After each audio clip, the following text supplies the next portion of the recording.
네, 저희 충무로 영화제는 한국영화감독조합의 감독들이 직접 기획하고 만들어서 진행을 하는 영화제이고요. 저는 한국영화감독조합 소속의 이유철 감독이라고 합니다. 반갑습니다. 오늘 마지막 타임이에요. 마지막 타임에 와주신 여러분들 대단히 감사드리고요. 저희가 이게 마지막 타임이 아니면 영화제 기간 중이라면 다른 섹션들이나 이런 것도 좀 권해드리고 할 텐데 이제 거의 다 오늘로 마무리가 돼서 내일 시상식 겸 폐막식을 하면서 충무로 영화제가 마무리가 됩니다.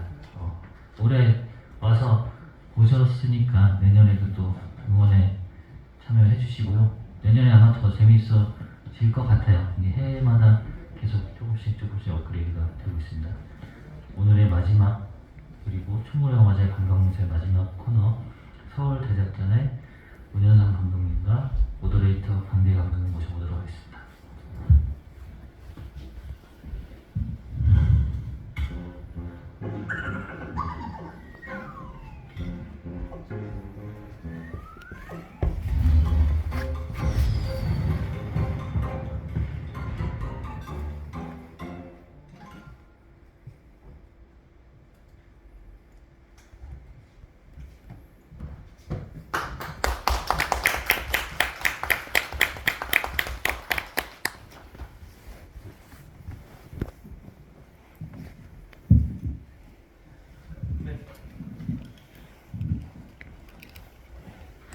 안녕하세요.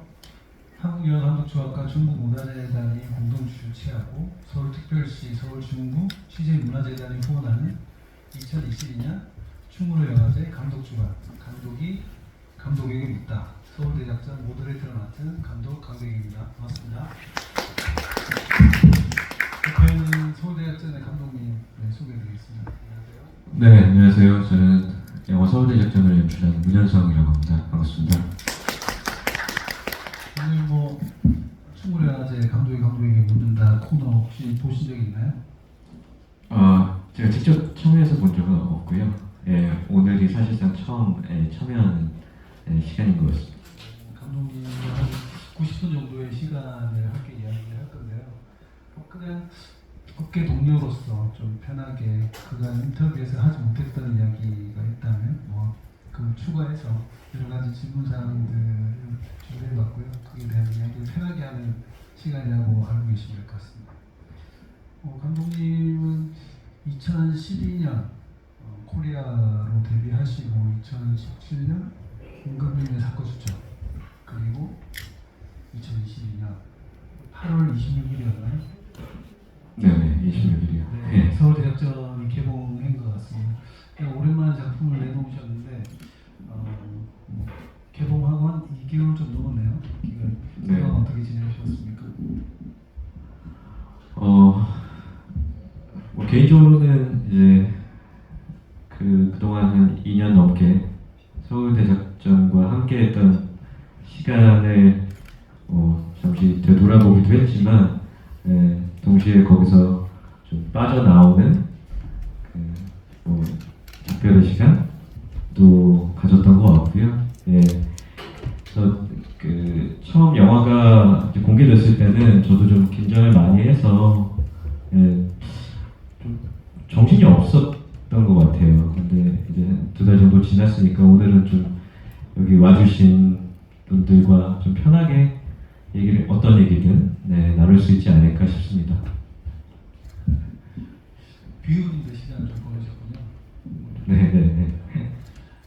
보통 영화가 평균적으로 봤을 때 한 1년 정도 제작하는 데 기간이 걸리잖아요. 네. 제가 알기로는 서울대작전 기간이 좀 오래 걸렸던 걸로 아는데 네. 기간은 어느 정도 될까요? 제가 처음 참여했던 시점부터 따지자면 2년이 좀 넘었던 것 같고요.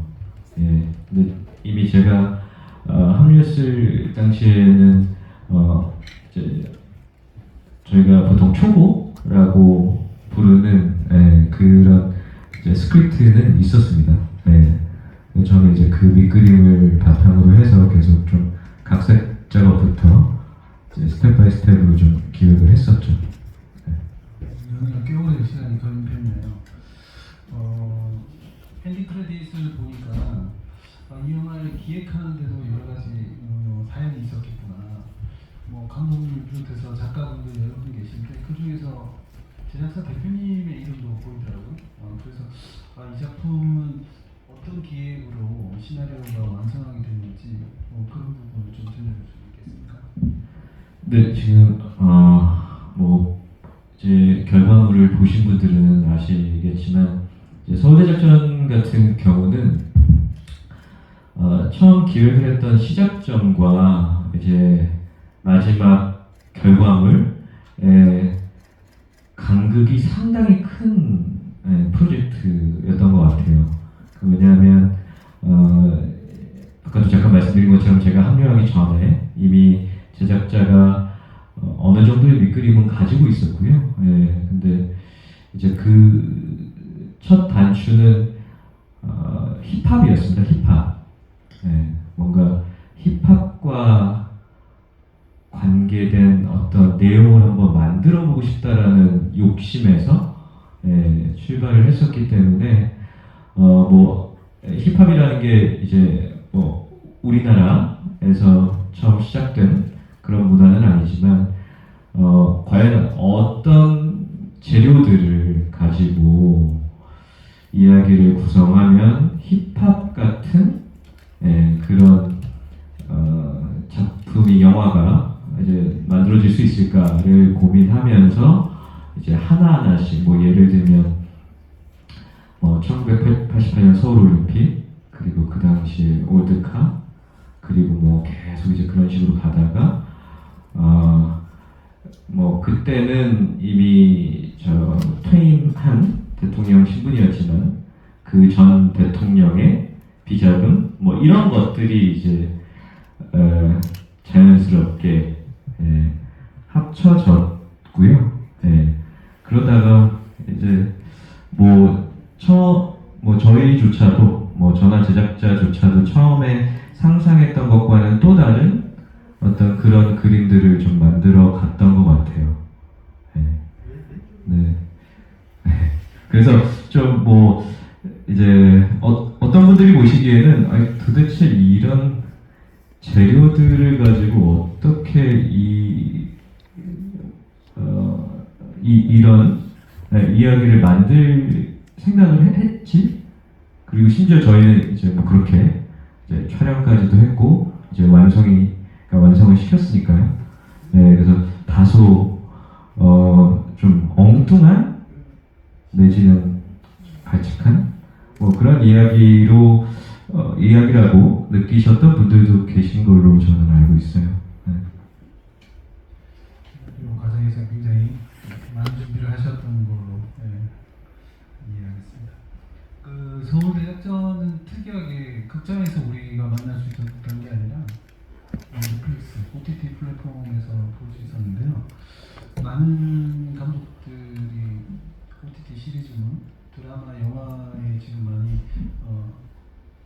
다시 시도를 하고 계신데 감독님은 처음이셨잖아요. 네, 저도 OTT와의 작업 처음이었어요. 그래서 그런 기존의 영화관에서의 어떤 상념과 조금 달랐던 점, 그리고 감독님이 보시기에 그런 장점과 단점이 있었다면 어떤 게 있었을까요? 뭐 저뿐만 아니라 이제 함께 작업했던 이제 제작진들이 공통적으로 느꼈던 가장 큰 장점이라면 역시나 내용에 대한 자율성이었던 것 같아요.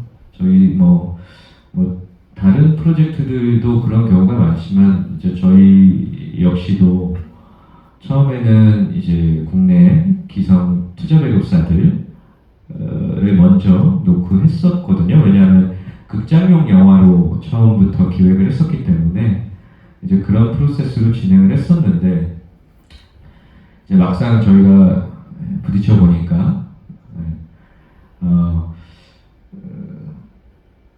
이제 저희 영화 속에 들어있는 어떤 그 정치적인 어떤 부분들, 그런 것들에 대한 부담감, 이제 거부감, 이런 반응들이 있다라는 거를 이제 알게 됐었고요.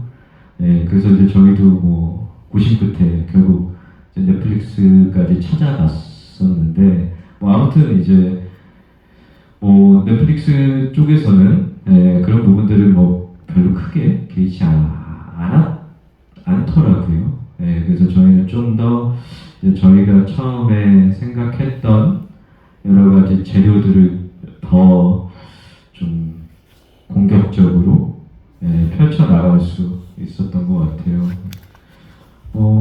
반대로 단점은 역시나 이제 뭐 저희도 나름 되게 많은 물리적인 어떤 리스크를 감수해 가면서 이제 힘든 촬영을 했었는데 이제 그 결과를 이제 극장 스크린에서 볼 수 없다라는 게 뭐 너무 아쉬웠죠. 뭐 지금도 마찬가지고요. 그래서 뭐 그리고 뭐 요즘은 저 TV나 스피커 스펙이 더 좋다고 이제 그런 게 있으면 더 훌륭한 퀄리티로 감상할 수 있다고 하시던데 저희 집엔 그런 게 없거든요. 그래서 저도 사실상 그 후반 작업할 때 봤던 이후로는 이렇게 저희가 작업한 스펙대로 감상을 하지 못한 것 같아요. 그런 아쉬움이 있더라고요. 완전히 극장에서 느낄 수 있는 그런 감은 사실은 비교할 수가 없죠, 사실은. 네. 그리고 서울대학전의 인물들이 굉장히 많이 나오는 것 같아요. 조합을 하는 데서 굉장히 어려웠을 것 같고, 이 캐스팅하는 유한 씨, 고경표 씨, 이구영 씨, 박주영 배우, 옹성우 배우 등등 특별 출연까지 굉장히 캐스팅하는데 고심을 많이 했었던 것 같고, 이런 블록버스터 영화의 이런 캐스팅 조합은 굉장히 논의가 많이 이루어지는 걸로 알고 있고, 그런 어떤 인물들을 설정하는데, 물론 이제 기획 단계에서부터 그런 인물들에 대한 고민도 많으셨겠지만, 인물을 설정했던 어떤 배경과 캐스팅했을 때 어떤 그 감독님 선호 일지만들이 다 캐스팅이 됐는지 그런 이야기도 좀 들려주십시오. 네, 우선 뭐 주변 인물들까지 포함하면 인원수가 꽤 많긴 했죠. 그래서 이제 저희 그 메인 빵꾸팬 그리고 항상 그 옆에서 어슬렁거리는 이제 저 갈치팬 그리고 또 이제 이 전체 이야기를 기획한 인물로 등장하는 이제 뭐 안검사 등등 뭐 안타고니스트 쪽까지 하면 거의 한 10명 정도의 이제 중심 인물들이 있었는데요. 뭐 캐스팅 할 때 많이 머리가 아팠어요. 왜냐하면 또 이게 제가 상상하는 것과 또 이제 저와 같이 작업을 했던 동료분들이 이제 상상하셨던 것과 그리고 또 이제 각각의 이제 배우분들이 상상하셨던 부분들이 조금씩은 이제 다를 수밖에 없었기 때문에 이제 제 입장에서는 이 이야기를 좀 더 유쾌하게 매력적으로 이제 표현해 줄 수 있는 배우들이 10명 이상 필요했는데 뭐 아무튼 이 스쿼드를 조합하기까지는 꽤 오랜 이제 시행착오와 시간이 걸릴 수밖에 없었어요. 근데 너무나 다행이었던 거는 이제 당연히 이제 빵꾸팸의 주장격인 이제 이 동욱이라는 주인공부터 캐스팅을 시작했는데 저와 제작자가 원했던 영순이인 유아인 배우가 흔쾌히 저희와 의기투합을 해줬고요. 그러면서 그래도 뭔가 기준점이 생겼던 것 같아요. 그리고 덕분에 큰 자신감도 얻었죠. 예, 뭔가 우리가 더 이제 좋은 동료들을 찾아보면 충분히 개성 넘치는 패기 있는 그런 팀을 꾸릴 수 있겠다라는 생각이 들었던 것 같아요. 한 명 캐스팅하기 힘들었던 거네요. 일단 네, 첫 단추가 가장 힘들긴 했어요. 시간 걸렸고. 네. 뭐 저는 영순이로 지목받으신 분이 캐스팅됐다니까 굉장히 운이 좋으신 감독님이시구나. 네. 그런 거 맞죠?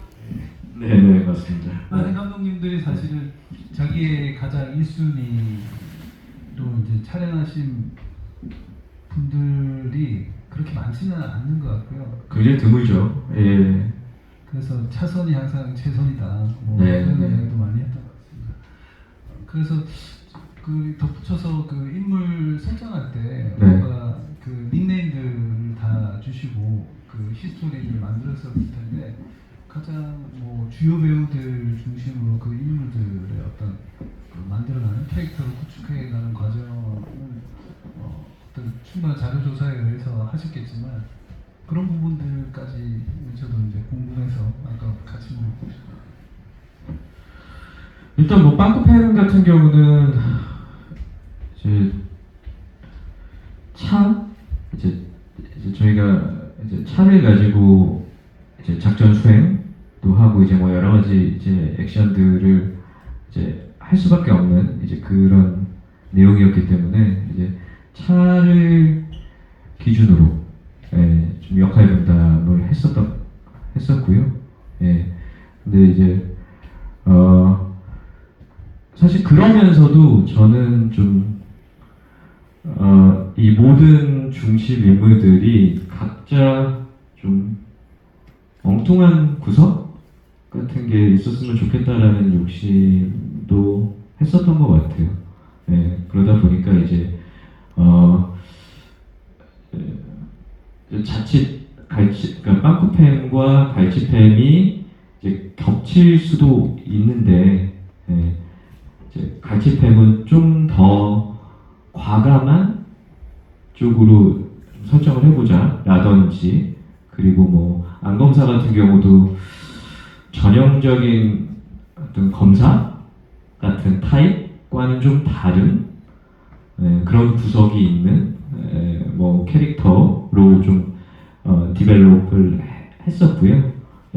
그러니까 뭐 뿐만 아니라 저 강 회장, 뭐 이 실장 이런 캐릭터들도 조금씩 저는 그런 시도들을 했었는데 모르겠습니다. 이제 보신 분들이 또 그런 부분들을 어떻게 느끼셨는지까지는 제가 잘 모르겠어요. 또 캐스팅에 관련해서 재밌는 캐스팅이 많으셔가지고 궁금해서 여쭤본 거고요. 그 감독님은 지금까지 해오시고 계신 거로 보여요. 네. 그 남북 최초의 남북 단체 탁구 네. 치바 올림픽이었나요? 네. 그때 세계 탁구 선수권 대회. 네. 뭐 코리아 네. 그리고 뭐 예종시대 조선시대 예종시대 네. 임금님 사건이죠. 네. 이번에 88 올림픽 배경을 갖고 있는 네네. 감독님은 이런 그 영화를 다룰 때 배경이나 이런 설정을 할 때 그 레퍼런스들 작업들도 굉장히 많이 할 것 같고 특히 서울대작전은 뭐 그 배경이 정말 뭐 많이 언급이 됐었죠 영화에서도. 네. 다큐멘터리 상계동 올림픽 네. 그때 당시 요거는 정확하게 기억이 나지 않지만 올림픽 때 굉장히 정갈한 모습을 보여줘야 된다 해서 네. 불법 철거민들 이주민제들을 다루고 있는 네. 올림픽 그 다큐멘터리도 생각이 드는데 그런 어떤 배경을 가지고 그 빵꾸팸의 어떤 근거지를 상계동 뭐 네, 맞습니다. 하잖아요. 네. 팀 배경을 설정하신 건지 네. 그런 실험을 하게 된 이유와 뭐 서울대학전까지 그런 배경을 섭렵함에 있어서 네. 어떻게 준비를 하셨는지 궁금합니다. 뭐 서울대작전뿐만이 아니라 제가 연출했던 전작들 같은 경우도 다 시대극이고 이제 뭐 기록적으로 봤을 때는 상업 영화, 이제 오락 영화를 지향하는 그런 프로젝트들이었죠. 네. 근데 이제 감독 입장에서는 항상 어떤 밸런스로 풀어갈지를 고민할 수밖에 없지 않습니까? 근데 이제 저는 뭔가